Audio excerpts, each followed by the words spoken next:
हाँ ये नहीं पता। अरे भाइयों, चैत्र माह की पूर्णिमा को त्योहार है तुम्हारे सिलेबस में, क्या करते हो फिर? चैत्र में धूले शीतगण राम महा हनुमान हैं, ये सारे पर्व आपके चैत्र माह में आते हैं। धुलेंडी, शीतला सप्तमी, शीतला अष्टमी, चैत्र नवरात्र, नववर्ष, गणगौर, महावीर जयंती और हनुमान जयंती, ये सारे के सारे त्यौहार आपके जो है कब आते हैं? चैत्र माह में आते हैं। अब मैं अगर आपसे पूछूं कि राजस्थान के तिरुपति बालाजी किसको कहेंगे, बताओ देखें।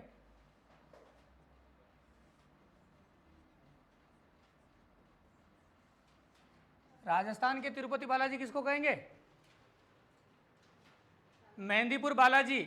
और मेहंदीपुर बालाजी का मंदिर महवा दौसा, महवा दौसा। राजस्थान में दाढ़ी मूछ वाले हनुमान जी का मंदिर सालासर चूरू, सालासर चूरू। और सालासर चूरू का नाम अगर हम देखें कि चूरू को पहले पुराने जमाने में क्या कहते थे, तो द्रोणपुर कहते थे। क्या कहते थे भाई? द्रोणपुर कहते थे। ठीक है। अगर आपसे पूछ लिया जाए कि राजस्थान में बूढ़े हनुमान जी का मंदिर, बूढ़े बुढ़े, बताओ कहाँ है? बूढ़े हनुमान जी का मंदिर तो बहुत है, पर बूढ़ा किसा ये मन खबर नहीं है। अरे बूढ़े हनुमान जी का मंदिर सामोद पर्वत जयपुर। कहाँ पर है भाई? सामोद पर्वत जयपुर। अच्छा, राजस्थान में लेटे हुए हनुमान जी का मंदिर, बूढ़ जी ने तो खाली हनुमान जयंती पे अतरी बात बताई दीदी हैं। लेटे हुए हनुमान जी का मंदिर पांडुपोल सरिस्का अलवर, पांडुपोल सरिस्का अलवर, मूर्ति हनुमान जी की लेटी हुई है। ठीक है। और सरिस्का जो है राजस्थान में दूसरा टाइगर रिजर्व सेंटर माना जाता है। पहला तो आपका हमारे यहाँ है ही, कहाँ? मेरे घर के पास में ही नहीं ना, सही बात है, सवाई माधोपुर में ही है, रणथंभौर। ठीक है। और मेरा होम डिस्ट्रिक्ट रहा है। ठीक है। सवाई माधोपुर में मैंने जन्म लिया, करौली में बड़ा हुआ, और बच्चे मेरे गंगापुर में हुए हैं। 3 जिले मैंने देख लिए अभी तक मेरे जीवन में। ठीक है। अभी गंगापुर हो गया, नया जिला बन गया, माधोपुर से अलग करके ही तो बनाया है। तो ये बेसिक चीज़ें याद रखा करो बेटा। क्लियर है? चलिए, बड़ा ही प्यारा और महत्वपूर्ण टॉपिक संत संप्रदाय डाल दीजिए। देवता हो गए, देवियाँ हो गई, अब ये भी इनसे रिलेटेड चीज़ें हैं। तो मैं ये चाह रहा हूँ कि एक बार आपके बड़े बड़े जो टॉपिक्स हैं अच्छे से हम लोग एक बार इनको कंप्लीट कर लेते हैं। फिर जैसे हस्तकला है 4 घंटे का टॉपिक है, चित्रकला है 6 घंटे का टॉपिक है ना। उसके अलावा आपका क्या बचेगा? वाद्य यंत्र हैं 2-4 घंटे का टॉपिक है। तो छोटे छोटे टॉपिक, रीति रिवाज है 4-5 घंटे का टॉपिक है ना। त्योहारों में और दुर्गों में जरूर आपका समय लगेगा, क्योंकि दुर्ग केवल अकेले दुर्ग नहीं है बेटा। दुर्गों में हम क्षत्रिया भी पढ़ेंगे, दुर्गों में हम स्थापत्य कला भी पढ़ेंगे, दुर्गों में महल भी पढ़ेंगे, मंदिर भी पढ़ेंगे, मस्जिद भी पढ़ेंगे, मकबरे भी पढ़ेंगे, मज़ारे भी पढ़ेंगे हैं। और राजा महाराजाओं की जानकारी भी लेंगे। अब कौन सा राजा, किसकी पत्नी का नाम क्या, किसकी प्रेमिका का नाम क्या, वो तो मर गए और पीछे छाती कूटा छोड़ गए। अब सिलेक्शन चाहिए तो करना पड़ेगा। हमें हमारी का याद नहीं रहता, पर उनकी याद रखनी पड़ेगी। बताओ जसवंत सिंह की प्रेमिका का नाम क्या था? जोधपुर का शासक था महाराजा जसवंत सिंह, क्या था उसकी प्रेमिका का नाम? माँ की कोई याद नहीं। नन्ही जान, क्या नाम था? नन्ही जान। और नन्ही जान और जसवंत सिंह के प्रेम प्रसंग की जानकारी मिल जाती है महर्षि दयानंद सरस्वती को। और वो जब उसको ब्लैकमेल करता है तो वो नन्ही जान क्या करती है, दूध में शीशा घोल के और दयानंद सरस्वती को पिला देती है। तो दयानंद सरस्वती की मृत्यु का कारण भी औरत थी। जो आर्य समाज के प्रवर्तक माने जाते हैं महर्षि दयानंद सरस्वती, जिन्होंने सत्यार्थ प्रकाश का प्रकाशन किया।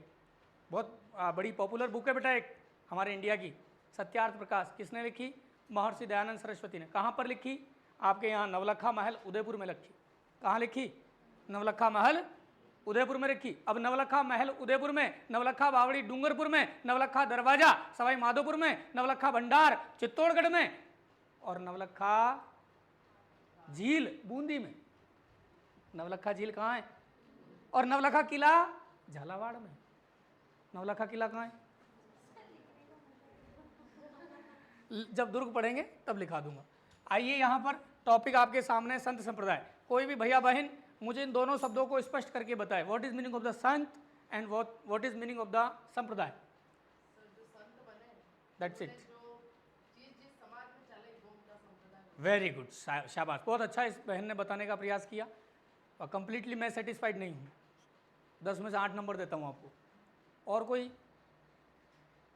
अच्छा एक बात बताओ, क्या बड़े बड़े तिलक छापे लगाने वाला बड़ी बड़ी दाढ़ी बढ़ाने वाला हर व्यक्ति संत है क्या? नहीं है।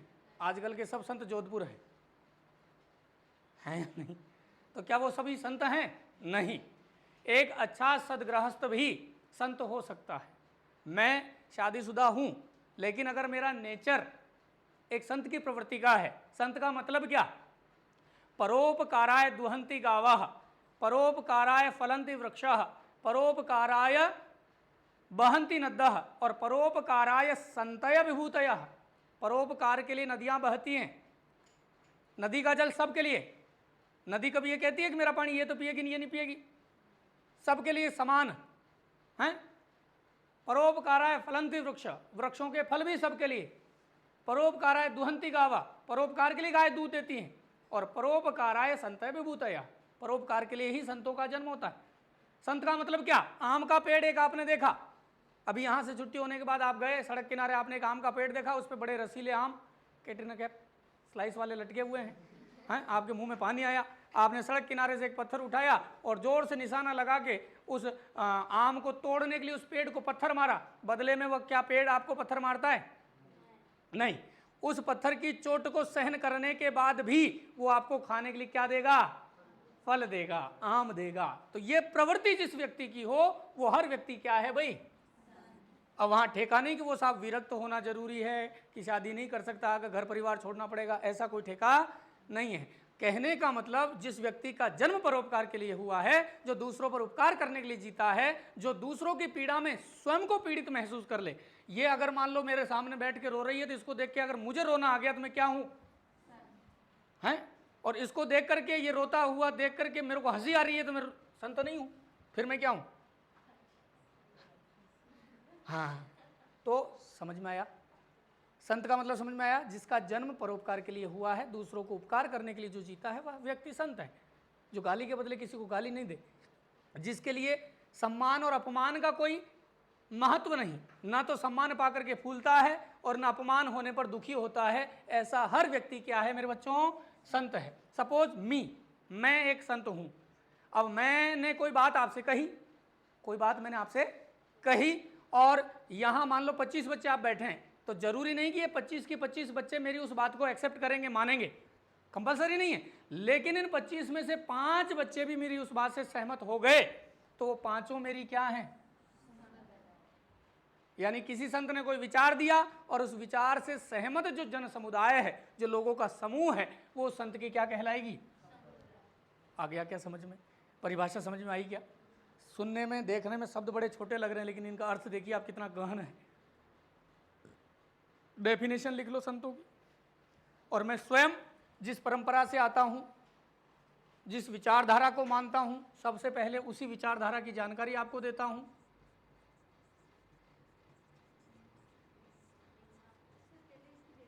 हाँ, लिख लो आप डेफिनेशन। तो अब बोर्ड पे थोड़ी ना लिखूंगा, बोल दूंगा बेटा लिख लोगे अभी। हाँ, छोटा अनार का बड़ा आम का थोड़ी ना सीखना है, लिखना तो जानते हो आप, थोड़ा सा बोल दो लिखो। जिस व्यक्ति का जन्म, बुरा मत मानना बेटा, है मेरी आदत है कहने की, मैं मुंह फटूं, ऐसे ही बोलता हूँ। चलिए लिखना बेटा, जिस व्यक्ति का जन्म ही परोपकार के लिए हुआ हो, जिस व्यक्ति का जन्म ही परोपकार के लिए हुआ हो, ठंडा लाना वाह, भगवान तेरा भला करेगा, तू प्यासे बामण को पानी पिलाएगा। हाँ लिखो, जिस व्यक्ति का जन्म परोपकार के लिए हुआ हो वो क्या कहलाता है बेटा? संत कहलाता है। संतों की विचारधारा से सहमत जन समुदाय, संतों की विचारधारा से सहमत जन समुदाय, लोगों का समूह, ठीक है, सहमत जन समुदाय संप्रदाय कहलाता है। जैसे संत जाम्बोजी और संप्रदाय कौन सी हो गई? विश्नोई। समझ में आ रही बात आपके? नहीं आ रही बेटा? जाम्बोजी संत हुए और उन्होंने जो विचार दिए, उन्होंने नियम दिए, रूल्स बनाए, रेगुलेशंस बनाए, 29, 20 धन 9, 29, और उन 29 नियमों को मानने वाले क्या कहलाए? विश्नोई। क्या कहलाए भाई? तो विश्नोई तो क्या है? संप्रदाय है। विश्नोई तो क्या है? संप्रदाय है। लेकिन जाम्बोजी क्या है? संत है। आई बात समझ में? अरे आई कि नहीं आई? मीरा क्या है? संत है। लेकिन मीरा ने संप्रदाय कौन सी चलाई? दासी। कौन सी संप्रदाय चलाई? दासी। मेरो तो गिरधर गोपाल दूसरों न कोय, हैं? राणा जी तेरे महलों में आग लगे। मुझे महल नहीं चाहिए, मुझे मलमल के गद्दे नहीं चाहिए, मेरो तो गिरधर गोपाल दूसरों न कोय। पति तो मेरा एक ही है, कौन? नटवर नागर नंदा बजुर मन गोविंदा। केवल वही मेरा पति है। और भोज ने इस बात को स्वीकार किया। भोज कभी प्रेशर नहीं बनाया मीरा पर कि तू मेरे को पति मान, तेरी मर्जी से जी, लेकिन ऐसा कोई काम मत करना जिससे मेवाड़ राजघराना कलंकित हो। क्योंकि राज परिवारों में, राजपूतों में अक्सर यह होता था कि बहन बेटी बहू घर की इज्जत आबरू हुआ करती थी। कि किसी भी राजघराने की महिला ये नहीं कि साहब सड़कों पे जाकर के घूमर रम रही है।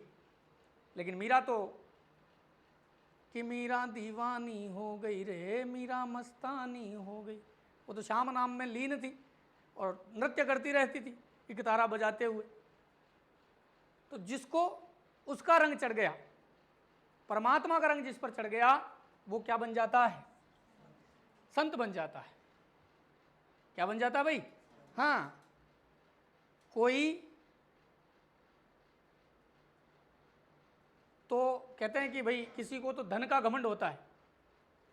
कोई पागल है धन दौलत का, कोई पागल है धन दौलत का, कोई पागल पैसे नारी का। किसी के पास पैसा बहुत है तो वो BMW में घूमेगा और बड़ा चौड़ा होकर चला, ओ मुँह पया वालों हूँ। किसी की पत्नी अगर खूबसूरत है, ओ हमारे तो पद्मिनी है, घर है, हैं, तो उसको उसका घमंड है ना। तो कोई पागल है धन दौलत का, कोई पागल पैसे नारी का। सच्चा तो पागल वो ही है जो पागल बांके बिहारी का। जो परमात्मा की भक्ति में पागल है। पागल, पागल को उल्टा करो क्या बनता है? पागल। उल्टा करो लग पा। हर जीनियस को दुनिया में लोग पागल ही कहते हैं। पहले लगो फिर पाओ, तैयारी में लगो सिलेक्शन पाओ, हैं, पीछे लगो नंबर पाओ। कोई भी चीज़ XYZ, तो जब तक आप लगोगे नहीं तब तक किसी चीज़ को अचीव नहीं कर सकते, प्राप्त नहीं कर सकते। और किसी चीज़ को प्राप्त करने के लिए आपको क्या बनना पड़ेगा? पागल बनना पड़ेगा। अब ये मत कहना गुरुजी का पागल बनो। सबसे पहले गुरुजी को ही दिखाते हैं पागल बन के। गुरुजी आओ बाहर, क्लास लेके बाहर आओ, पत्थर उठा के आओ, मैं बन गया पागल, हैं? ऐसा भी नहीं करना। पागल का मतलब जुनूनी बनो। 6 घंटे पढ़ना है तो पढ़ना ही है बस, पागलों की तरह। न सोने का ध्यान, न खाने का ध्यान, न रोने का ध्यान। घर में मामा जी की शादी है, होती रहेगी, तुम नहीं जाओगे तो भी होगी, लेकिन वैकेंसी वापस नहीं आएगी। जो आज आपकी तैयारी है वो तैयारी आज से 6 साल बाद नहीं रहेगी। इसलिए जुनूनी बनो, जोश अपने अंदर रखो, निश्चित रूप से सफलता। देखो बेटा, मेहनत करोगे तो सफल एक दिन में नहीं, लेकिन एक दिन जरूर हो जाओगे। ठीक है, खैर, तो आ गई बात समझ में संत संप्रदाय की। सबसे पहली संप्रदाय आपके निम्बार्क। हाँ बेटा, क्या कह रहा है तू? मैं भी पागल ही हूँ भाई। हाँ, तो निम्बार्क संप्रदाय की बात कर लेते हैं। सबसे पहले इस निम्बार्क संप्रदाय का फाउंडर कौन हुआ भाई? प्रवर्तक, कोई बता सकता है? चलिए लिखिएगा, सुदर्शन चक्रावतार निम्बार्काचार्य। सुदर्शन चक्रावतार निम्बार्काचार्य। पहला प्रश्न यहीं से बन जाता है कि साहब आपके निम्बार्क संप्रदाय के फाउंडर कौन हैं? तो आप बताएंगे सुदर्शन चक्रावतार भगवान निम्बार्काचार्य। ठीक है, अब समझना साहब, उपनाम इस संप्रदाय के क्या क्या हैं। और आपके PTT BSTC में अक्सर उपनाम आते हैं भाई, ये ध्यान रखना। पुराना PTT का पेपर उठा के आप देख लेना, यहाँ से आपको प्रश्न मिल जाएगा। इस संप्रदाय को हम कहते हैं हंस संप्रदाय। क्या कहते हैं? हंस संप्रदाय। इसी को हम कहते हैं सनकादिक संप्रदाय। क्या कहते हैं? सनकादिक संप्रदाय। इसी को हम कहते हैं नारद संप्रदाय। क्या कहते हैं? नारद संप्रदाय। और इसी को हम कहते हैं निम्बार्क संप्रदाय। ठीक, अब यहां पर अगर आपसे पूछ लिया जाए कि साहब उपासना किसकी है, इस संप्रदाय में पूजा किसकी होती है, तो उपासना जो है, उपासना हमारे यहाँ हम लोग किसकी करते हैं, युगल उपासना है।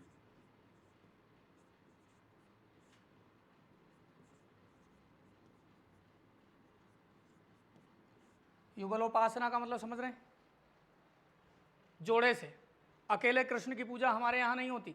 हम निम्बार संप्रदाय के लोग केवल कृष्ण की पूजा नहीं करते, हम कृष्ण से पहले राधा रानी की पूजा करते हैं। किसकी पूजा करते हैं भाई, तो हमारे यहाँ उपास्य देव जो हैं हमारे, वो कौन हैं,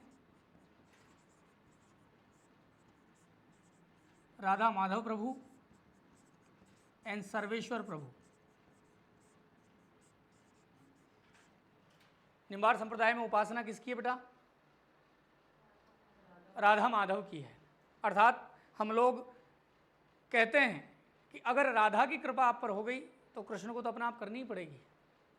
उसकी हिम्मत नहीं कि अगर राधा की कृपा आप पर है तो कृष्ण आप पर कृपा नहीं करेंगे, निश्चित रूप से करेंगे।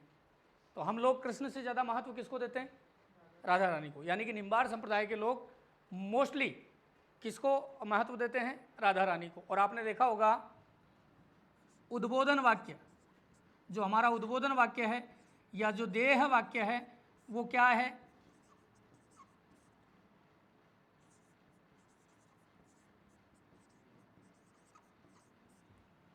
राधे राधे। एक निम्बार्क का व्यक्ति अगर किसी दूसरे निम्बार्क के व्यक्ति से मिलेगा तो वो राधे राधे करता है। और आपने एक चीज़ मेरे साथ अक्सर नोट की होगी, मैं जब भी किसी बच्चे से मिलता हूँ तो राधे राधे जी करता हूँ, है ना। जबकि अगर आप नाथद्वारा में जाओगे, बल्लभ संप्रदाय में यदि आप जाओगे तो वहाँ श्री कृष्ण शरणम मम, जय श्री कृष्ण करते हैं। क्या करते हैं, क्योंकि वहाँ अकेले कृष्ण हैं, श्रीनाथ जी अकेले हैं। हमारे यहाँ राधा रानी पहले है, ठाकुर रानी पहले है, ठाकुर जी बाद में है। लेकिन यहाँ केवल ठाकुर जी अकेले हैं। हम लोग क्या कहते हैं कि जापे राधे की रकार ही आदि में न होती तो तोरे राधे श्याम आधे श्याम रहते। जापे राधे की रकार ही आदि में न होती तो तोरे राधे श्याम आधे श्याम रहते। अगर राधे श्याम शब्द में से रर्रा जो है, रकार जो है, उसको पृथक कर दिया जाए, हटा दिया जाए तो शेष क्या रहता है। ऐसे देख रहे हैं जैसे वसीयत मैंने अपने नाम कर ली। शब्द क्या है, हिंदी सब पढ़ करके आए हो, जब आप इसका संधि विच्छेद करोगे तो क्या बनता है,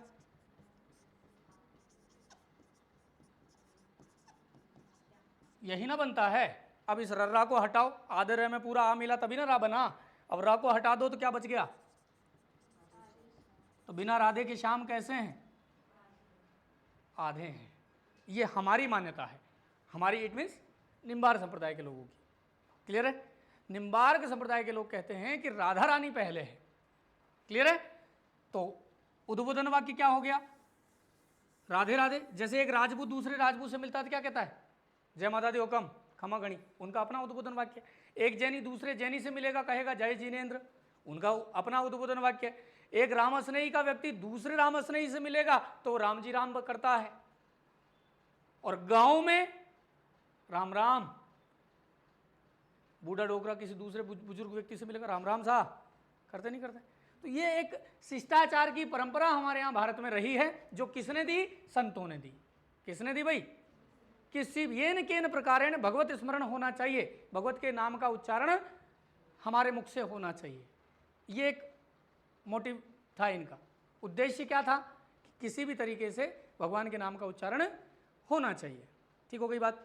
अब यहाँ पर एक चीज़ देखना, जैसा कि मैंने बताया, इस विचार को देने वाला व्यक्ति कौन, निम्बार्काचार्य जी। और निम्बार्काचार्य जी ने क्या दिया, मत दिया। मत का मतलब वोट से नहीं है, मत का मतलब होता है विचार। मेरे मत में तो ये ऐसा है ना, तो मत। अब निम्बार्काचार्य जी, ये प्रश्न भी कई बार बना है, 2018 आरएस का पेपर उठा के आप देखेंगे, वहां प्रश्न पूछा गया था, आदि गुरु निम्बार्काचार्य जी महाराज ने मत कौन सा दिया, तो आप बताएंगे मत कौन सा दिया, द्वैताद्वैत मत दिया। कौन सा मत दिया, द्वैताद्वैत मत दिया। अब द्वैताद्वैत से आप क्या समझ रहे हैं, what is meaning of the द्वैताद्वैत, समझना, द्वाभ्याम तत्व प्रकाराभ्याम ज्ञायते इति द्वितम। अन्नाद्वितम इति अद्वितम, अद्वितम च इति द्वैताद्वैतम। सब ऊपर से गया, मुझे मालूम है, नहीं समझ में आया, हिंदी समझाता हूं। दो तत्व, कितने तत्व? दो तत्व, जो दो होते हुए भी एक हैं और एक होते हुए भी दिखने में दो हैं, वही क्या है? द्वैताद्वैत है। राधा और कृष्ण देखने में दोनों अलग अलग नजर आ रहे हैं, लेकिन ये दोनों अलग अलग नहीं, एक ही। अर्धनारीश्वर, भगवान शिव और मां पार्वती एक ही ना। जब तक प्रकृति और पुरुष नहीं मिलेगा तब तक आप सृष्टि की परिकल्पना ही नहीं कर सकते, ये मैं नहीं कह रहा हूं। और इनसे भी पहले हमारे यहां भारत में एक बड़े महापुरुष हुए जिन्हें हम कहते हैं आदि गुरु शंकराचार्य जी, नाम सुना होगा आपने। और उन्होंने मत दिया था अद्वैत। उन्होंने मत कौन सा दिया था? अद्वैत। वो क्या कहते थे? ब्रह्म सत्यम जगत मिथ्या। वो क्या कहते थे? ब्रह्म सत्यम जगत मिथ्या। ईश्वर ही सत्य है, बाकी संसार में जो कुछ भी आपको दिख रहा है ये सब झूठ है। शंकराचार्य जी ने एक ही बात कही कि ईश्वर ही सत्य है, बाकी ये जो संसार आपको दिख रहा है, ये लड़की है, मैं लड़का हूं, ये सब झूठ है। अरे झूठ कैसे भाई? मैं लड़का हूं, नहीं हूं क्या? ये लड़की है, नहीं है क्या? इसको नकार कैसे सकते हो? फिर ये हुए, इन्होंने कहा नहीं, हम भी मानते हैं कि ईश्वर तो है, ईश्वर तो है, नो डाउट, अद्वैत तो है। पानी पीते हो प्यास बुझती है, ईश्वर है। रोज सूर्य निकलता है, दिन होता है, ईश्वर है। रात को चंद्रमा दिखता है, ईश्वर है। सांस लेते हो, जिंदा हो, ईश्वर है। ईश्वर अपने हर कदम पर अपने होने का प्रमाण आपको देता है, लेकिन हम मूर्ख हैं, समझ नहीं पाते कि ईश्वर कहाँ है। हम मोह को कहाँ ढूंढे रे बंदे, मैं तो तेरे पास में, ना मंदिर में, ना मस्जिद में, ना किसी अरदास में। मुझे कहीं खोजने की जरूरत नहीं, अपने अंदर झांक के देख। जिस दिन तू स्वयं को पहचान गया उस दिन तू मुझे भी पहचान जाएगा। ये कौन कहता? खुद ईश्वर कहता है। लेकिन आजकल हम ईश्वर को ढूंढने का भी तरीका हमारा अपना है। तुझ में रब दिखता है, यारा मैं क्या करूं? अब रब को यारों में देखो तो रब कहाँ जाए बेचारा? अब वो रब पता लगे, कभी तो एफएस में दिख रहा है, कभी गुलाब बाग दिख रहा है, तो रब को रब रहने दो। ईश्वर की तुलना सामान्य व्यक्ति से मत करो बेटा। ईश्वर तो ईश्वर है। तू निराकार साकार बनाया जग कैसे, पत्ते पत्ते की कतरन न्यारी, हाथ कतरनी कहीं नहीं। पेड़ में आप इतने वैरायटी के पेड़ देखते हो, क्या किसी भी पेड़ के पत्ते की कटिंग एक जैसी मिलती है? मिलती है क्या? पीपल का अलग होगा, नीम का अलग होगा, बबूल का अलग होगा, केर का अलग होगा। हर पेड़ की कटिंग अलग है, पर हाथ कतरनी कहीं नहीं। कोई डिजाइनर बैठा है क्या उनके डिजाइन बनाने के लिए? यही ईश्वर है। यही क्या है? ईश्वर है। तो इन्होंने कहा कि ईश्वर तो सत्य है, हम मान रहे हैं उसको, लेकिन आज मेरा अस्तित्व मेरे माता पिता की वजह से है, इसको मैं कैसे नकार दूंगा? क्या मेरे माता पिता सत्य नहीं है? नो डाउट वो क्षणभंगुर है, कुछ समय के लिए हैं, आगे नहीं रहेंगे, ये मैं भी जानता हूं, और संसार में कोई नहीं रहता। लेकिन अभी आज मेरा अस्तित्व उनकी वजह से है, इसको मैं नकार नहीं सकता। दोनों बातों पर जोर दिया किसने? निम्बार्काचार्य जी। उन्होंने कहा ईश्वर के साथ साथ, परमात्मा के साथ साथ जीवात्मा का होना भी सत्य है। ये पेन देना बेटा, लाल वाला, उदाहरण और देके समझाता हूं तेरे को। दे दो मेरे को। What is this? This is a pen, this is a, and this is a ढाकना, and this is a pen. ही नहीं ना, सही बात है। अब ये दोनों अलग अलग होते हुए भी एक हैं और एक होते हुए भी अलग अलग हैं। यही क्या है? मार्कर। अब मार्कर में जब तक ढक्कन नहीं लगाओगे, मार्कर किसी काम का नहीं, सूख जाएगा, आप लिख ही नहीं पाओगे उससे। और अगर मार्कर नहीं है तो ढक्कन कहाँ लगाओगे? यानी एक दूसरे पर डिपेंड है या नहीं है?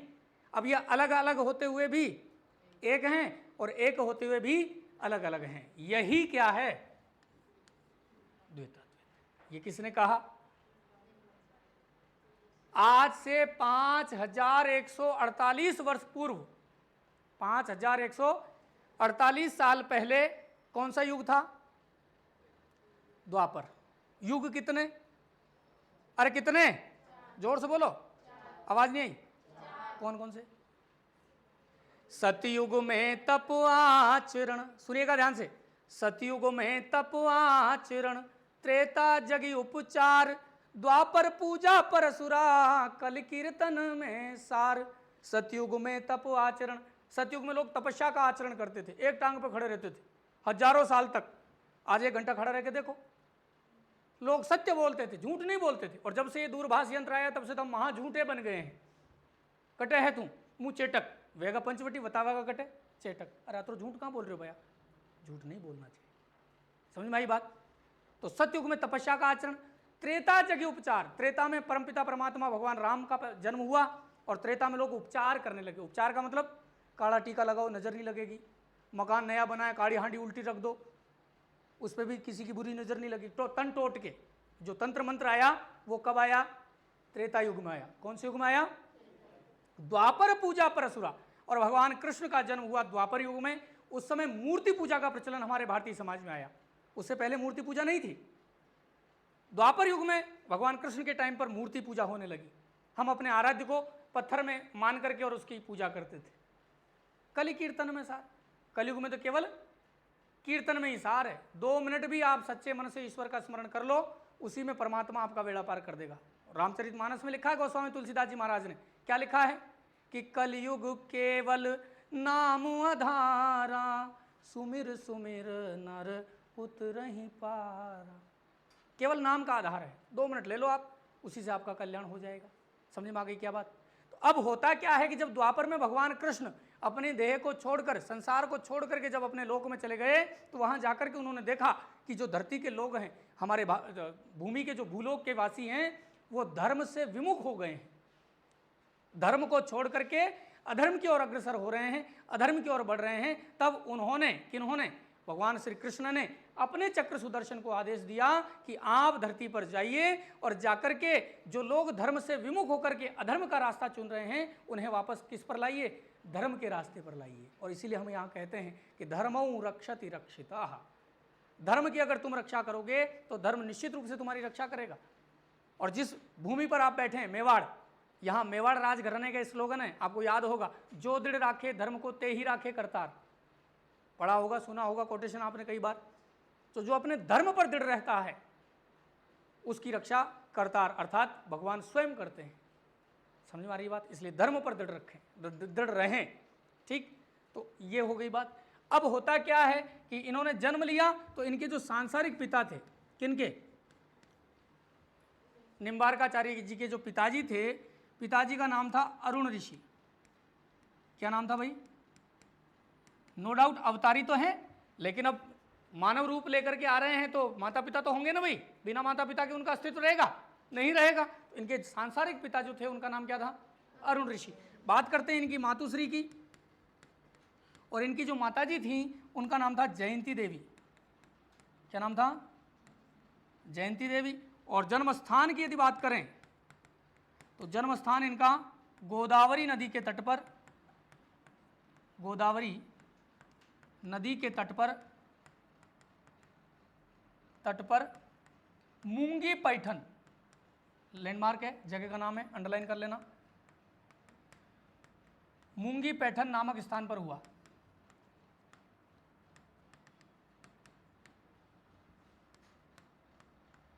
मूंगी पैठन नामक स्थान पर हुआ। क्लियर हो गई बात। ये इनके फादर साहब हैं, ये इनकी मदर हैं, और ये इनके जन्म स्थान है, लैंडमार्क जहाँ ये पैदा हुए। और इनके बचपन का नाम भी आपसे पूछा जा सकता है। बचपन का नाम जो था इनका वो क्या था भाई, नियमानंद। निम्बारकाचार्य जी के बचपन का नाम क्या था बेटा, नियमानंद जी, नियमानंद। समझ में आई क्या बात। अब ऐसा कहते हैं कि जैसे आपकी एग्ज़ाम, जिस भी कंपटीशन एग्ज़ाम्स की आप तैयारी कर रहे हैं, हर एग्ज़ाम को अलग एजेंसी लेती है। जैसे मान लो आप सेकंड ग्रेड देंगे तो आरपीएससी लेगी, फर्स्ट ग्रेड देंगे आरपीएससी लेगी, ऐसा ही देंगे आरपीएससी लेगी, हैं। लेकिन थर्ड ग्रेड देंगे कर्मचारी चयन आयोग बोर्ड लेगा, रीट प्री देंगे माध्यमिक शिक्षा बोर्ड लेगा, पटवारी देंगे कर्मचारी चयन आयोग बोर्ड लेगा, एजेंसी अलग हो सकती है। तो अब होता क्या है कि एग्ज़ाम, परीक्षा लेने का काम देवताओं के यहाँ कौन करता है, ब्रह्मा जी, वो सबसे बड़े परीक्षा नियंत्रक हैं। तो ब्रह्मा जी ने देखा कि ये जो बालक नियमानंद है, ये मैंने सुना है कि कोई अवतारी पुरुष है, तो क्यों ना इसका टेस्ट ले लिया जाए कि अवतारी है भी कि नहीं, ये अवतारी है भी कि नहीं। इस बात की परीक्षा जांच पड़ताल करने के लिए स्वयं ब्रह्मा जी, कौन भाई, स्वयं ब्रह्मा जी जन्म की तिथि भी याद रखना इनके, जन्म की तिथि, और जन्म की तिथि थी बेटा कार्तिक पूर्णिमा। कौन सी थी? कार्तिक पूर्णिमा। और इस कार्तिक पूर्णिमा को ही आप कहते हैं त्रिपुर पूर्णिमा। क्या कहते हैं भाई? त्रिपुर पूर्णिमा। महादेव ने त्रिपुर नामक राक्षस का संहार किया था भाई कार्तिकेय जी ने इस पूर्णिमा के दिन। दीपदान होता है, जब त्यौहार पढ़ाऊंगा और डिटेल वहाँ दूंगा। तो इनका जो जन्म की डेट है अर्थात तिथि जो है वो भी याद रखेंगे बेटा। निम्बार्काचार्य जी कब पैदा हुए? कार्तिक पूर्णिमा को पैदा हुए, और इस कार्तिक पूर्णिमा को आप त्रिपुर पूर्णिमा भी कहते हैं। अब जैसा कि मैं बता रहा था, ब्रह्मा जी ने सोचा कि साहब इनका परीक्षा ली जाए। तो होता क्या है कि ब्रह्मा जी स्वयं आए, ब्रह्मा जी स्वयं धरती पर आए, आ गए। और जब ये धरती पर आए, कहाँ आए? गोदावरी नदी। ये गोदावरी नदी बह रही है, और इस गोदावरी नदी के तट पर इनका क्या है भाई? घर था, नियमानंद का घर था, ठीक। और इस घर के बाहर पेड़ पौधे थे, क्यों आश्रमों में पेड़ पौधे हुआ करते थे। पक्षी उड़ रहे हैं। अब घर के बाहर बालक नियमानंद अपने कुछ मित्रों के साथ खेल रहा था। बालक नियमानंद अपने कुछ मित्रों के साथ घर के बाहर खेल रहा था। तो अब ब्रह्मा जी आए और ब्रह्मा जी ने मौका देख लिया कि घर में कोई नहीं है नियमानंद के अलावा, अर्थात इसके जो पेरेंट्स थे वो उस समय कहीं बाहर शादी पार्टी में गए हुए थे, घर पे नहीं थे, अकेला बालक था। तो अब जैसे ही घर आया, ब्रह्मा जी घर आए, आते ही इसने देखा कि बड़े बुजुर्ग कोई संत जैन मुनि का रूप लेकर के आए थे। ब्रह्मा जी किस रूप में आए थे? जैन मुनि रूपी ब्रह्मा, ठीक है। अब ये ब्रह्मा जी जैन मुनि के रूप में आए और ये बालक नियमानंद है। तो जैसे ही ये आए, बालक नियमानंद को शिष्टाचार उसके माँ बाप ने सिखा रखा था कि घर पे कोई मेहमान आए तो उसका सम्मान करना चाहिए, क्योंकि हमारे यहाँ परंपरा रही है बेटा, अतिथि देवो भव, मेहमान साक्षात भगवान होता है, हैं? इन्होंने कहा, इस बालक ने कहा कि यार हमारे घर भगवान आया है। तो ये हाथ जोड़ करके खड़े हो गए इन जैन मुनि के सामने और कहा, प्रभु आसन ग्रहण करिए, पधारिए घर के अंदर, कुटिया के अंदर। माता पिता तो है नहीं, लेकिन आप पधारिए। ब्रह्मा जी आ गए, आकर के बिठा दिया उनको आसन पर। आसन पर बिठा दिया तो घर आए अभ्यागत को बिना भोजन कराए नहीं भेजना चाहिए। और मैं उन महिलाओं को सल्यूट करता हूँ जो अपने घर पर आए हुए किसी व्यक्ति को बिना खाना खाए नहीं जाने देती। ऐसी महिला साक्षात अन्नपूर्णा होती है, जैसे जेठालाल की दया। कोई भी घर पहुँचाओ बिना खाना खाए, वो महिला चाहे वो अनपढ़ है, पढ़ी लिखी नहीं है, लेकिन वो ये जानती है कि मेरे घर पता नहीं किस रूप में आके नारायण मिल जाए, कब किस दिन परमात्मा आपके यहाँ घर आ जाए, पता थोड़ी है। तो अब ये जब अतिथि रूप में आए तो इन्होंने बैठने के लिए आसन दिया और कहा कि महाराज आप अपना थोड़ा सा निवृत्त हो लीजिए, हाथ पैर धो लीजिए, मैं आपके लिए भोजन लगा देता हूँ। किसने कहा? इस बालक ने। अब ये किस रूप में थे? जैन मुनि के रूप में थे। तो इन्होंने कहा कि साहब हम तो जैनी हैं, और जैनी सूर्यास्त के बाद भोजन नहीं करते, सूर्यास्त हो चुका है। तो बालक नियमानंद ने आंखें बंद की और आंखें बंद करके सोचा कि देखो यार, अब घर से अगर ये डोगरा भूखा चला गया तो मेरे माँ बाप आते ही मेरे को डांटेंगे, हैं? हमारे पीठ पीछे कोई मेहमान घर पे आया, तूने खाना नहीं खिलाया उसको, माँ बाप मेरे से लड़ेंगे। तो इस भाई ने क्या किया, आंखें बंद करके देखा कि कौन है द्वार पर। पता लगा कि ये तो ब्रह्मा जी हैं, क्योंकि ये कोई साधारण बालक थोड़ी था, साक्षात जो है सुदर्शन चक्र का अवतार थे। इन्होंने पता लगा कि ब्रह्मा जी मेरे टेस्ट लेने आए हैं। इन्होंने कहा अच्छा ठीक है, ये मेरे मजे ले रहे हैं, मैं इनके लेता हूँ, हैं? हाँ। तो इस बालक ने क्या किया, सुदर्शनम महाबाहो कोटि सूर्य समप्रभा, सुदर्शन चक्र का जो तेज होता है वो हजारों सूर्यों के समान तेज होता है बेटा, एक टक आप देख नहीं सकते। तो ये तो स्वयं सुदर्शन चक्र था। अब इस बालक ने क्या किया कि अपना जो समूचा तेज था, पूरा जो तेज था, वो तेज घर के आंगन के बाहर, ये पेड़ जो है ये किसका है?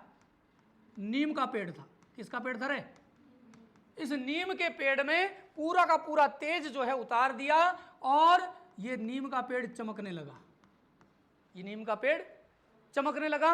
ये बच्चा दौड़ा दौड़ा गया इस जैन मुनि के पास। ओ बास हटाओ, था तो कह रहा सूर्य अस्त भी गयो, कट भी हो, देखो सूर्य तो दिख रहे हो आप नीम का पेड़ में, सूर्य तो दिख रहा है, मतलब आप मेरे यहां से बिना भोजन के नहीं जा सकते, मेरे को बेवकूफ बना रहे हो। सूर्यास्त कहाँ हुआ? देखो सूर्य तो दिख रहा है। वो जैन मुनि भी शक पका गया, ब्रह्मा जी भी शक पका गया, यार मैं आया था तब तो सूर्य अस्त था, ये वापस कहाँ से निकला रहा है, जबकि सूर्य था ही नहीं। वो तेज किसका था, इस सुदर्शन चक्र का तेज था। तो इस जैन मुनि रूपी ब्रह्मा ने इस नीम के पेड़ में सूर्य को क्या दिया भाई, अर्घ दिया। क्या दिया, अर्घ दिया। और आपने अगर थोड़ी बहुत भी संस्कृत कभी पढ़ी हो तो सप्तमी विभक्ति में रूप चलता है रामे, रामयो, रामेसु। तो नीम में निम्बे, नीम्बे, नीम में धन अर्कः, नीम में क्या दिया, अर्क दिया, और शब्द बन गया निम्बार्क। तब खुद ब्रह्मा ने इस नियमानंद को क्या नाम दिया, आज से तुझे युग युगांत तक लोग किस नाम से जानेंगे, निम्बार्क के नाम से जानेंगे। तो भागवत की कथा नहीं थी, बालक नियमानंद कैसे निम्बार्क कहलाया, आगे बात ध्यान में नहीं आई। ये केवल कहानी आपको समझाने के लिए थी, ऊपर वाली लाइन आपने लिखी ली। अब बात कर लेते हैं कि इस संप्रदाय की प्रधान पीठ, प्रधान पीठ की यदि बात करें पूरे भारत में सबसे बड़ी पीठ इस निम्बार्क संप्रदाय की कहाँ है, शाबाश, वेरी गुड। कौन बोला, सही बोला, जो भी बोला वेरी गुड, सलेमाबाद में सब। और सलेमाबाद कहाँ है,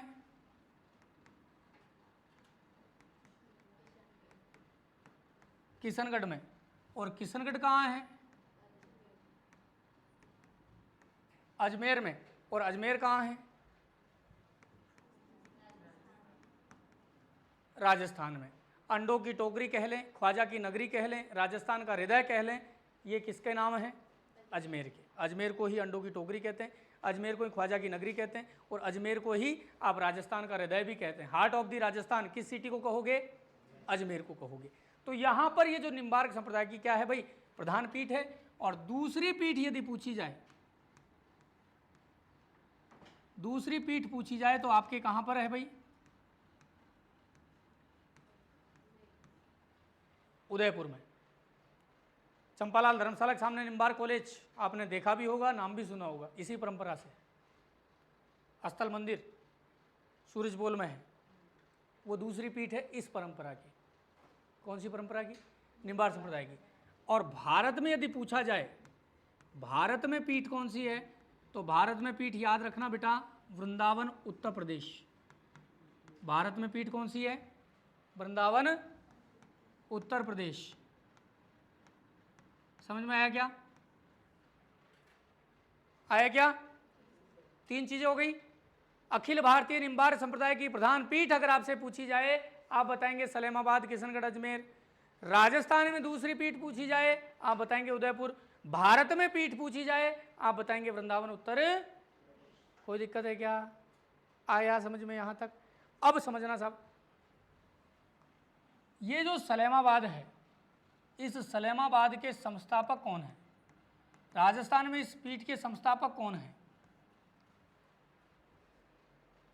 निखिल चक्र चूड़ामणि सर्वतंत्र स्वतंत्र यतिपति दिनेश दिवाकर अनंत विभूषित जगतगुरु निम्बार्काचार्य पीठाधीश्वर श्री श्री 1008 परशुराम देवाचार्य जी महाराज।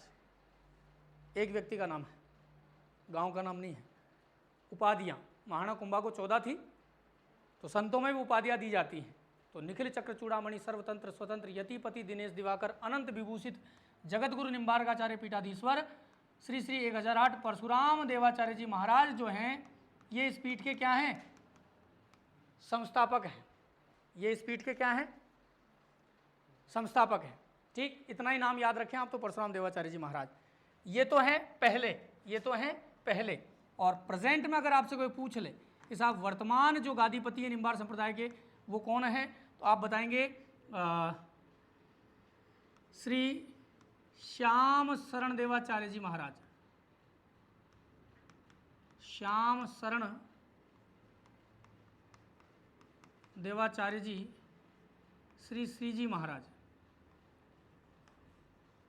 श्री जी महाराज, ये वर्तमान मठाधीश हैं। वर्तमान निम्बार्क संप्रदाय के गादीपति कौन है, तो ये श्याम शरण देवाचार्य जी महाराज हैं। अब इतनी सारी थ्योरी में आपके पढ़ने के बाद आपके मन में कोई विचार आया, दिमाग में जंग लगी हुई, गुरुजी विचार कहाँ से आएगा, अरे डोबों, जब पीठ हमारे हिंदुओं की है तो नाम इस्लामिक क्यों? सोचा? जब हमारे हिंदुओं की पीठ है, आज नाथद्वारा को तो नाथद्वारा इसलिए कहते हैं श्रीनाथ जी विराजते हैं, जयपुर को जय सिंह ने बसाया इसलिए जयपुर, उदयपुर को उदय सिंह ने बसाया इसलिए उदयपुर, सारे हिंदुओं के नाम है। तो ये जब पीठ अखिल भारतीय पीठ है, सबसे बड़ी पीठ निम्बाड़ संप्रदाय की है, तो इसका नाम इस्लामिक क्यों है? मैं बताता हूं। ऐसा कहते हैं कि जब ये परशुराम देवाचार्य जी महाराज अजमेर और नागौर के बीच में जगह पड़ती है सलेमाबाद, इस क्षेत्र में पुष्कर जब पधारे, कहां पधारे? पुष्कर। आप में से गया कोई कभी पुष्कर? कभी जाना? और जब पुष्कर झील पर आप जाएंगे तो वहां पुष्कर झील पर 52 घाटों में से एक घाट बना हुआ है परशुराम घाट, इन्हीं के नाम से। टोटल 52 घाट है बेटा, गांधी घाट न, जनाना घाट न, महिला घाट न, मैरी क्वीन घाट न, बल्लभ घाट न, परशुराम घाट न, ऐसे 52 घाट है। तो ये जो परशुराम घाट है, इस परशुराम घाट पर वो परशुराम देवाचार्य जी महाराज आए और आकर के उन्होंने क्या रमाई? धूनी रमाई। धूनी का मतलब समझते हैं? अग्नि प्रज्वलित करके और अपना हवन इत्यादि जो भी संत महंत करते हैं वो करने लगे। और ऐसा करते करते होता क्या है कि जब वो वहां हवन इत्यादि कर रहे थे तो उस समय मुगलों का राज था, मुस्लिम्स थे सभी जगह के राजा, तो अजमेर में तो वैसे ही मुस्लिम बाहुल्य क्षेत्र है। अब होता क्या है कि शम्स खान नाम का एक व्यक्ति था जो आपके मकराना नागौर का वो था, क्या बोलते हैं, सूबेदार। अब मकराना नागौर का जो सूबेदार शम्स खान था वो निसंतान दंपत्ति था, उसकी संतान नहीं थी, और संतान नहीं हो तो दुख, और होकर के नालायक निकल जाए तो ज़्यादा दुख। उसके तो बेचारे थी नहीं। और पहले ये आज हमारे संतों ने हमारी हालतें ख़राब की हैं, आज लोग मंदिरों में आश्रमों में जाने से डरते हैं, लेकिन एक समय था जब भगवान की तरह संतों का महत्व और स्थान हुआ करता था। चाहे किसी भी मजहब, किसी भी धर्म का संत क्यों न हो, जितना सम्मान हमारे राजस्थान के लोगों ने ख्वाजा मोइनुद्दीन चिश्ती को दिया, उतना ही सम्मान या उनसे भी ज़्यादा सम्मान आपके परशुराम देवाचार्य जी महाराज को दिया। तो जब उस शम्स खां को पता लगा कि साहब मैंने सुना है अपने राज्य में पुष्कर क्षेत्र में एक बड़ी पहुंची हुई कोई मूर्ति, कोई बहुत पहुंचा हुआ संत जो है मेरे यहाँ आया है, चलो उनके दर्शन करके आते हैं, उनसे शिष्टाचार भेंट करके आते हैं। मरता क्या नहीं करता, चलो उनके आशीर्वाद से ही अपने बेटा हो जाए तो बढ़िया है, संतों के आशीर्वाद से। गए शम्स खां मिलने। अब आपने देखा होगा कि जब एक राजा दूसरे राजा से शिष्टाचार भेंट करता था तो शॉल उड़ाना, उपरना उड़ाना, माला पहनाना, ये शिष्टाचार भेंट हुआ करती थी। तो इस शम्स खां ने क्या किया कि एक बड़ी गोल्डन पट्टी वाली पूरा सोने का वर्क था, ऐसी एक शॉल ले गया। अब राजा के पास तो पैसे की वैसी कोई कमी नहीं, तो ढंग की शॉल ले गया और ले जा करके परशुराम देवाचार्य जी महाराज को शॉल उड़ाई। और परशुराम देवाचार्य जी महाराज ने क्या किए, उस शॉल को उसी के सामने उतार के यूं और स्वाहा धूनी रमा रखी थी, उस आग में डाल दी। अब इस दृश्य को देख करके उस शम्स खां का दिमाग खराब, बोले मैंने तो सुना ये बहुत बड़ा संत है, ये तो कोई वेंडो आदमी देखा है, पागल है, इसको अकल ही नहीं है। भाई अगर मान लो शॉल पसंद नहीं आई या मेरा ये सम्मान स्वीकार नहीं करना चाहता था तो मेरे जाने के बाद में बढ़ा देता, फाड़ देता, जो भी करता मेरे जाने के बाद करता, वो तो हमारा हम मुंडा पे बेइज्जती कर दी थी, अटे तो मैं उड़ा ही रटे उतारी नाक दी थी आग में। ऐसा उसने सोचा, कहा नहीं, मन में सोचा। और इस तरीके से सोचते हुए वो कहाँ गया, वापस अपने मकराना गया। वहाँ जाकर के अपने संतरियों से उसने विचार विमर्श किया। राजा जब कोई भी डिसीजन लेता था बेटा तो पूरा, जैसे मुझे कोई डिसीजन लेना है तो मैं आप सब लोगों की सहमति से करूंगा। प्रधानमंत्री जी को कोई काम करना है तो वो मंत्रिमंडल होता है उनका, पूरा राय लेते हैं सबसे। तो उन्होंने अपनी बात रखी कि साहब मैं तो उस संत से मिलने गया, तुम्हारे कहने पर गया और उसने तो ऐसा किया मेरे साथ। तब उन मंत्रियों में एक बुजुर्ग व्यक्ति मौजूद था, उसने कहा महाराज वही सच्चा संत है, ये आपकी भूल है कि वो पागल है, वो पागल नहीं है, वही सच्चा संत है। क्योंकि जो मान सम्मान से ऊपर उठ चुका है वही ना संत है। अब जो मान सम्मान का भूखा है, अगर वो आपको देख करके खुश हो जाता और आपके लिए बढ़िया व्यवस्था करता और फ्रूटी फ्रूटी मंगवाता, मेरिंडा वेरिंडा, तो आप खुश हो जाते हो, यार मारो सम्मान की दो, तो थू वंडो की दो, थे वणी थारो की दो। वही संत है, वही आपकी समस्या से आपको निजात दिला सकता है। दोबारा जाइए उसके पास। लोगों ने उसको समझाया। पुनः वो शम्स खां परशुराम देवाचार्य जी महाराज से मिलने के लिए जब पहुंचता है तो दूर से ही उसको आता हुआ देख करके जैसे ही वो नजदीक पहुंचा धोख लगाने लगा। परशुराम देवाचार्य जी महाराज बोल उठे, कई भैया सॉल लेवाई हो गई रहे। अब उसका दिमाग खराब कि मैंने तो ये बात अपने मंत्रियों से भी नहीं कही, मन में ही बतड़ाया, इसको ये बात कैसे पता लग गई।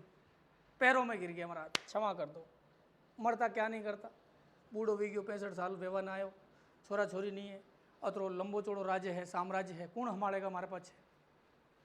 तब परशुराम देवाचार्य जी महाराज कहते हैं तू निश्चिंत रह, तू जिस दिन मेरे से मिलके गया उसी दिन तेरी समस्या का समाधान हो गया, तो काउंट कर, आज से 9 महीने पुत्र होगा तेरे, जा। और फिर परशुराम देवाचार्य जी महाराज के आशीर्वाद से उस शम्सकां को एक बेटा पैदा हुआ जिसका नाम रखा गया सलीम। और उस सलीम के जन्म पर शम्स खान ने परशुराम देवाचार्य जी महाराज को लगभग 500 बीघा जमीन और कई गांव, क्योंकि पहले राजा महाराजा 5 गांव थू ले, 10 गांव थू ले, दे देते किसी को भी, तो बहुत सारे गांव और 500-700 बीघा जमीन किस नाम से, कि मेरे बेटे के नाम से ही, सलेमाबाद नाम से। आप जो है, आप जैसे संतों की मेरे इस साम्राज्य को जरूरत है। ऐसे सिद्ध पुरुष कभी कभार जीवन में देखने को मिलते हैं। आप अभी घुमक्कड़ जीवन जीते हो, आज यहाँ कल वहाँ, ऐसा भटकते मत फिरो। आप यहीं स्थिर होकर के, यहीं पर बैठ करके जो है आप मेरे यहाँ के इन लोगों को जो है धर्म का रास्ता बताओ और यहीं रहो। इसलिए उस जगह का नाम क्या रखा गया भाई, समझ में आई क्या बात। भागवत की कथा नहीं थी। अब मेरा जो पैटर्न है बेटा, ये स्टोरी मेथड, जब आप बीएड एसटीसी करोगे तो वहाँ कहानी शिक्षण एक पद्धति होती है। मैं जो कुछ भी पढ़ाता हूँ कहानी के माध्यम से पढ़ाता हूँ, ताकि लंबे समय तक, देखो सुनी हुई कहानियाँ हमें याद रह जाती हैं। वैसे मैं तुमको अगर थ्योरी लिखा था तो शायद तुम याद नहीं कर पाते, पर अब मुझे नहीं लगता कि आप निम्बार संप्रदाय को कभी भूल पाओगे। और अब भी भूल जाओ तो फिर इससे सरल तरीका हमारे पास नहीं है। हाँ हाँ, लिखो प्रमुख ग्रंथ इस परंपरा के प्रमुख ग्रंथ कौन कौन से हैं। एक तो इस परंपरा में आता है वेदांत, पारिजात, सौरभम। वेदांत, पारिजात, सौरभम। और एक ग्रंथ है परशुराम दोहावली। दोहावली, ये जो परशुराम देवाचार्य जी महाराज हुए, इन्होंने एक दोहावली लिखी, 200-250 दोहे हैं उसमें, और लोकल लैंग्वेज में, जनमानस के समझ में आसानी से आ जाए। अब जैसे अगर मैं आपको इंग्लिश में बताऊं तो आप उतना अच्छे से नहीं समझ पाओगे जितना मैं बीच बीच में मेवाड़ी में आपको एक्सप्लेन करता हूं, क्योंकि मातृभाषा बच्चा जल्दी एक्सेप्ट करता है। इसलिए इन्होंने ये पुस्तक जो लिखी, ये लोकल लैंग्वेज में लिखी, जो वहाँ की मारवाड़ी लोकल थी, वहाँ उन्होंने उसी भाषा में उसको लिखा। वो लिखते हैं कि परशुराम तो जाइए जहान अपना कोय, माटी भके जनावरा सहज भंडारा होय, माया सगी न कुल सग्यो, सग्यो न यो संसार, परसा इस संसार को सग्यो एक करतार। अब ज़्यादा पढ़ाऊँगा तो फिर बाबा जी हो जाओगे आज ही तुम, हैं घर वाले मेरे माथे पड़ेंगे, अच्छा क्या पढ़ाया आपने, छोरे तो बात ही नहीं कर रहे, हमसे विरक्त हो गए, लंबे लंबे तिलक छापे लगा ली। ऐसा नहीं करना, ये दोनों किताबें लिख लो भाई, पूछी जाती हैं, ध्यान रखना बेटा।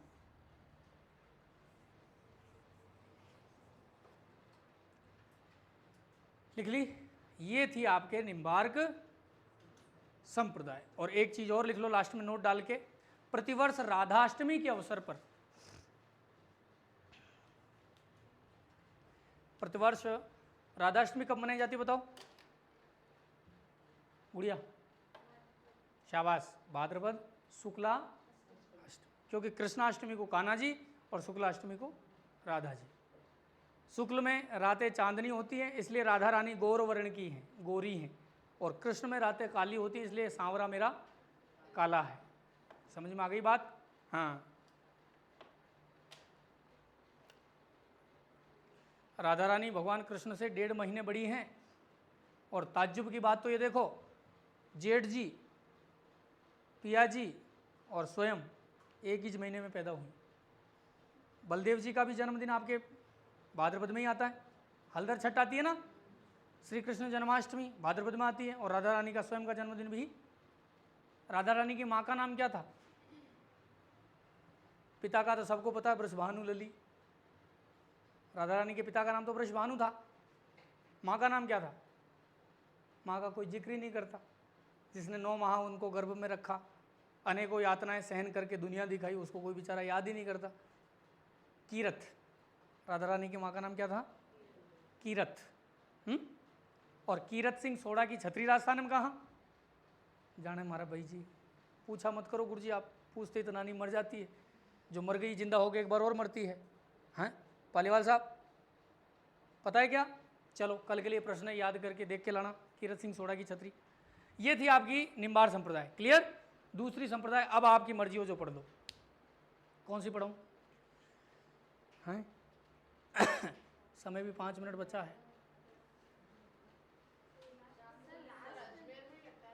हाँ लिखो, राधाष्टमी, प्रतिवर्ष राधाष्टमी के अवसर पर, राधाष्टमी के अवसर पर, राधाष्टमी के अवसर पर मेला लगता है। मेला लगता है। अब मेरे से पता नहीं क्यों घास काटना नहीं आता। कम पढ़ो लेकिन अच्छा पढ़ो, जो पढ़ो यहाँ का यहाँ याद हो। मेरा फॉर्मूला सीधा सा है। चलो लिख लिया, मेला भर लिया भाई, क्या नहीं भरा? अरे भरा। और वर्तमान नाम क्या है जी?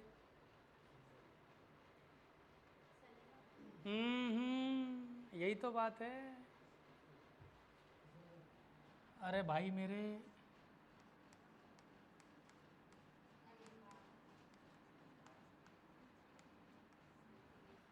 निम्बार्क तीर्थ, इस जगह को अभी किस नाम से जानते हैं बेटा? निम्बार्क तीर्थ के नाम से जानते हैं।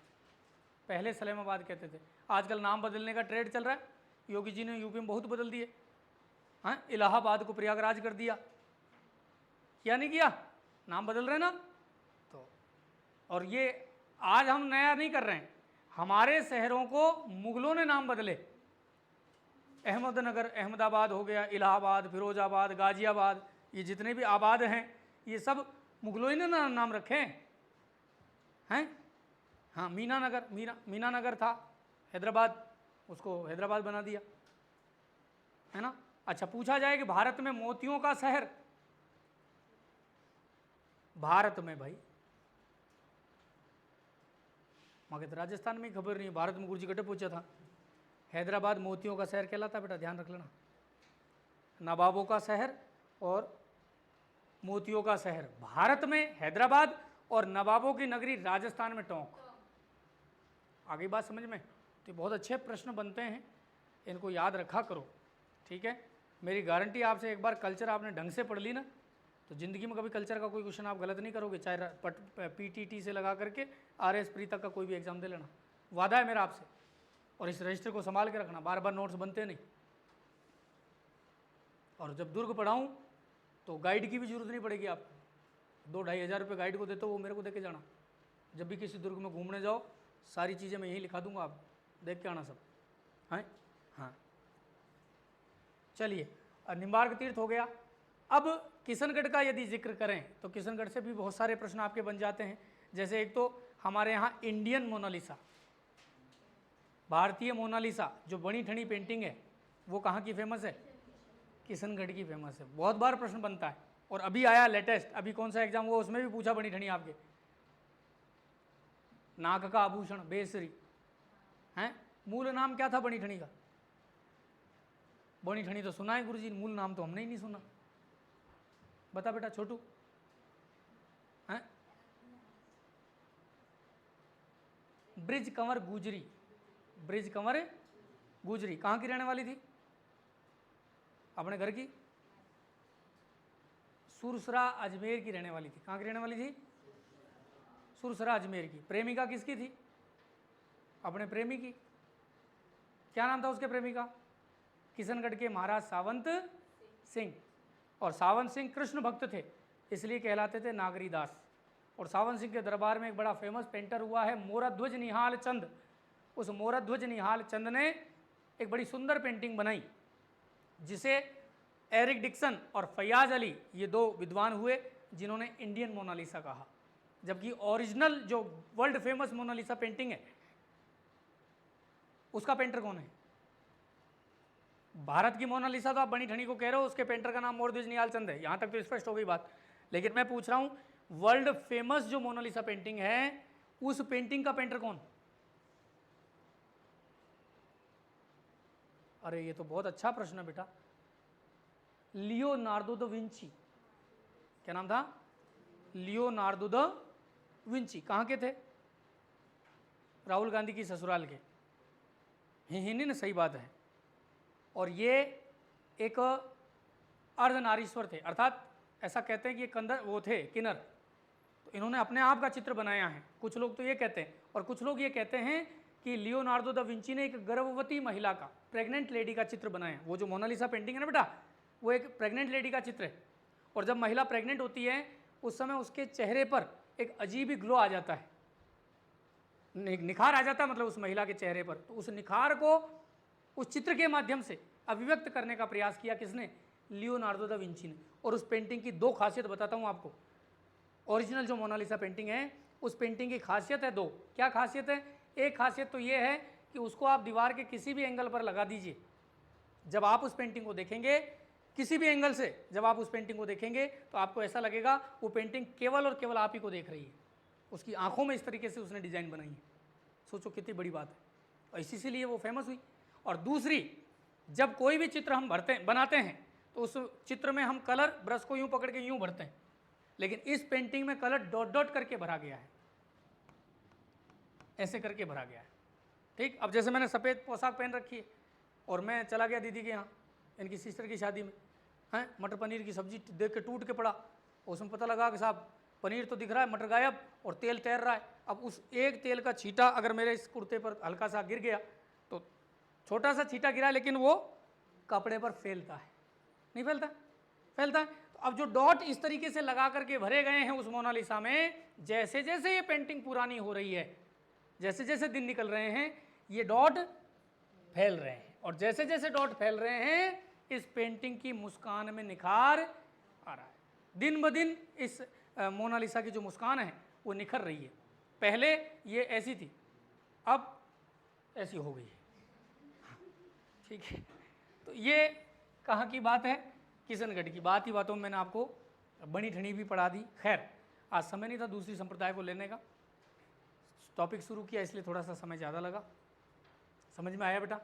चलिए, कल पुनः अन्य संप्रदाय जैसे वल्लभ है, रामानंदी है, रामानुजाचार्य है, दादू दयाल हैं, संत मीरा हैं, जाम्बोजी हैं, जसनाथ जी हैं, बहुत लंबा चौड़ा टॉपिक है ये भी, तो चर्चा करेंगे हम। Thank you all of you. ले बेटा।